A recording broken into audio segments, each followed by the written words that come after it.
2월 12일 오늘 통독 본문은 레위기 24장과 25장입니다. 23장부터 이어지는 생활 규례에 대한 법규는 마지막 27장까지 하나님 백성들의 삶의 방식에 대해 말해주고 있습니다. 7일마다 돌아오는 안식일과 계절마다 돌아오는 연중 절기들, 그리고 7년마다 돌아오는 안식년과 7 안식년 후 찾아오는 희년에 대한 규례는 하나님 백성의 삶의 방식입니다. 이처럼 절기와 형식은 이스라엘 백성에게 결코 가볍게 볼 일이 아니었습니다. 400년 넘게 노예 생활에 익숙해진 백성들에게 절기와 시간은 애굽의 리듬, 애굽의 시간에서 해방되게 하고 하나님 중심의 세계관을 갖게 하는 중요한 역할을 하고 있기 때문입니다.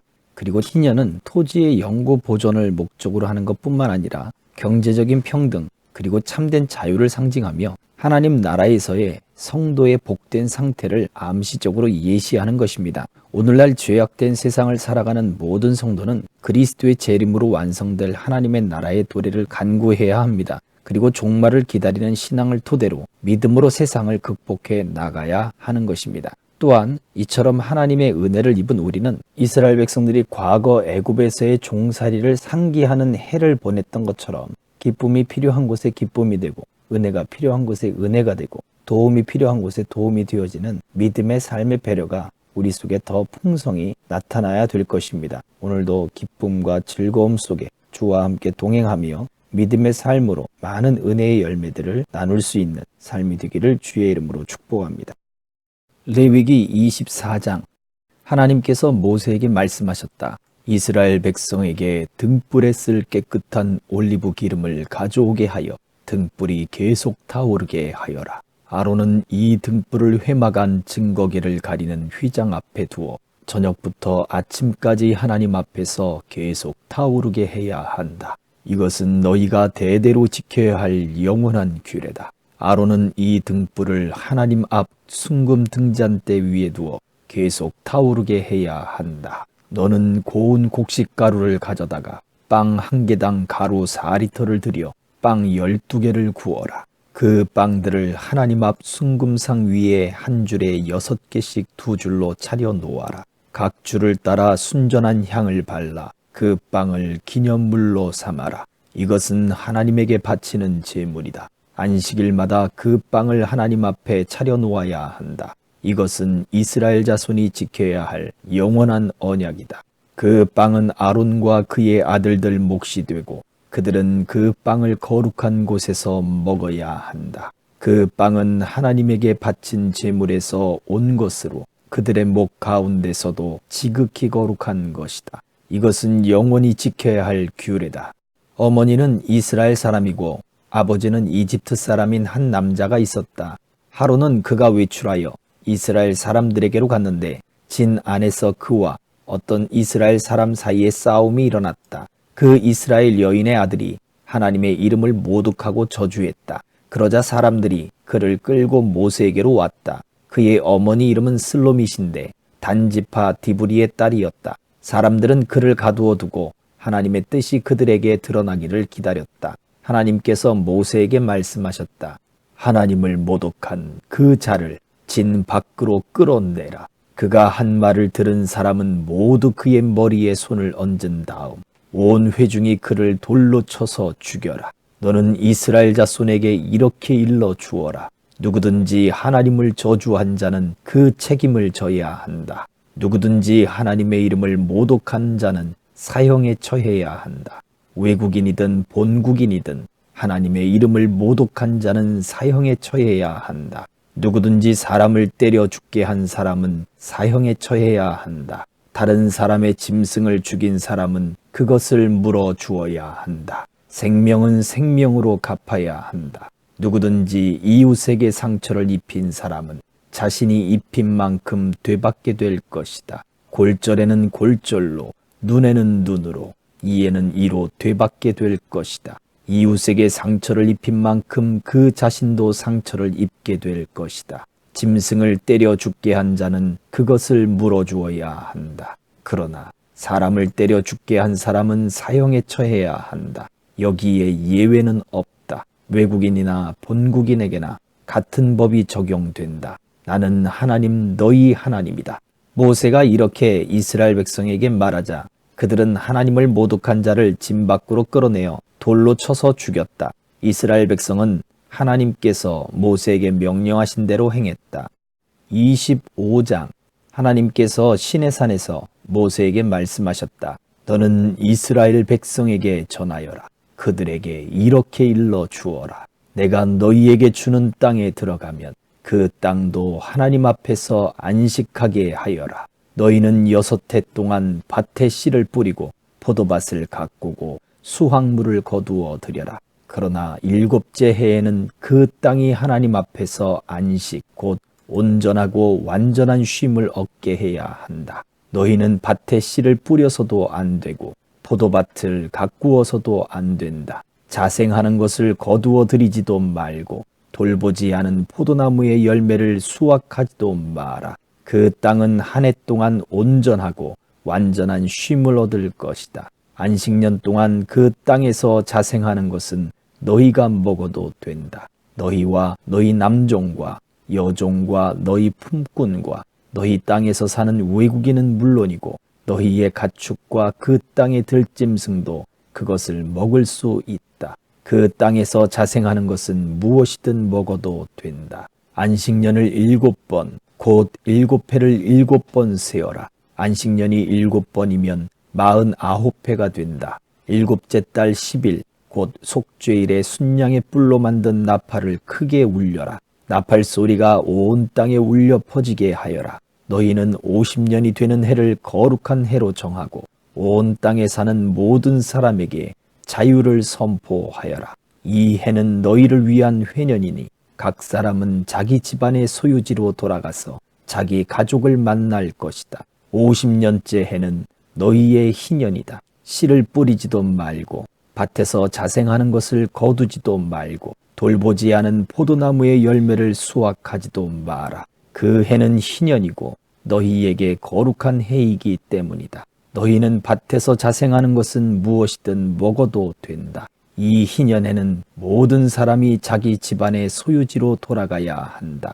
이웃에게 소유물을 팔거나 이웃에게서 소유물을 살 때는 이웃을 속이지 마라. 살 때는 희년에서 몇 해가 지났는지를 계산해서 가격을 정하고 팔 때는 다음 희년까지 몇 해가 남았는지를 계산해서 가격을 정해야 한다. 희년까지 횟수가 많이 남았으면 큰 돈이 되니 값을 올릴 수 있다. 하지만 횟수가 적게 남았으면 돈이 덜 되니 값을 내려라. 실제로 너희가 사고 파는 것은 곡물을 수확할 수 있는 횟수인 것이다. 너희는 서로 속이지 말고 너희 하나님을 두려워하여라.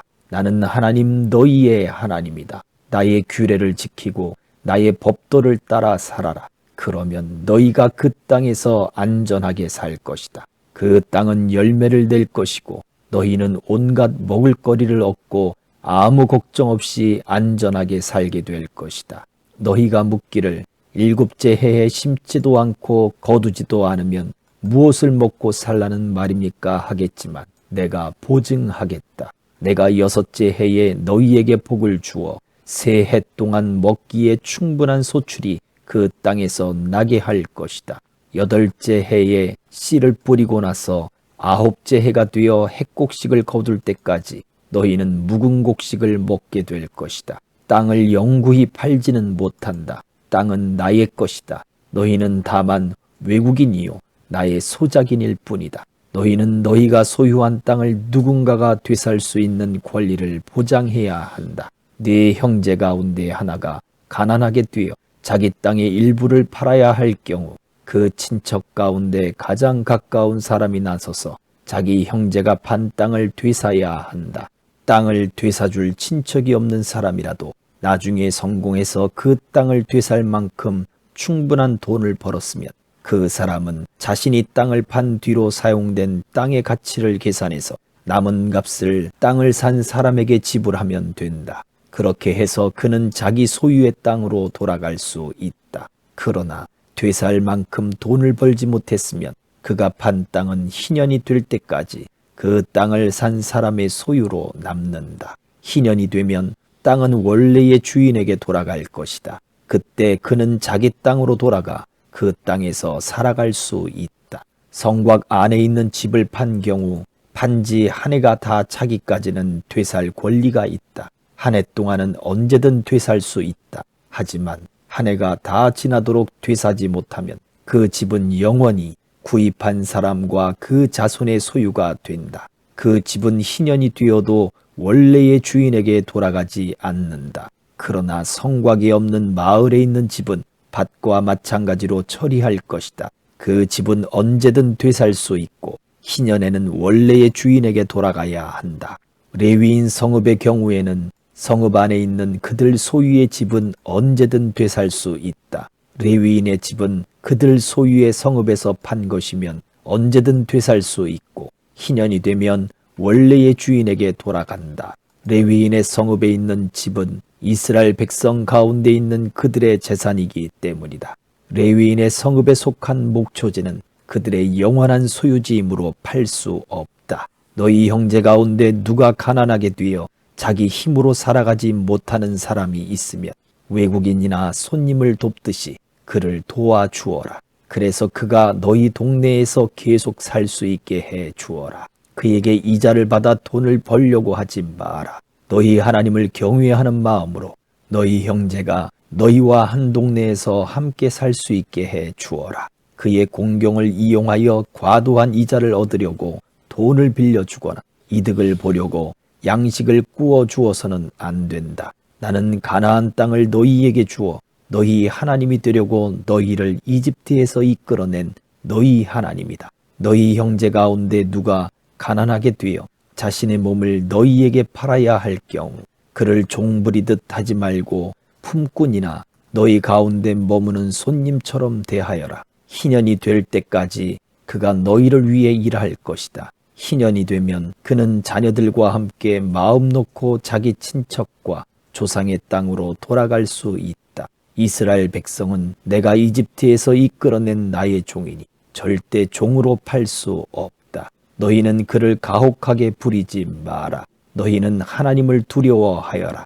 너희가 소유할 수 있는 남종과 여종은 주변 나라에서 온 사람들이어야 한다. 주변 나라로부터 종을 사들이는 것은 괜찮다. 일시적으로 너희와 함께 사는 외국인 노동자의 자녀들은 사들여도 된다. 너희 땅에서 태어나 너희 가운데 사는 그들의 친척에게서 사들일 수도 있다. 너희는 그들을 너희 소유로 삼아 너희 자녀에게 재산으로 물려줄 수 있고 그들이 사는 동안 종으로 부릴 수도 있다. 그러나 너희 형제 이스라엘 자손을 가혹하게 부려서는 안 된다. 너희와 함께 사는 외국인이나 거류민 가운데 부유해진 사람이 있어서 너희 형제 가운데 가난해진 한 사람이 너희와 함께 사는 외국인이나 그의 친척에게 자신의 몸을 판 경우 그는 자기 몸을 판 뒤라도 되살 권리가 있다. 그의 친족 가운데 하나가 그를 되살 수 있다. 그의 삼촌이나 사촌이나 그의 친척 가운데서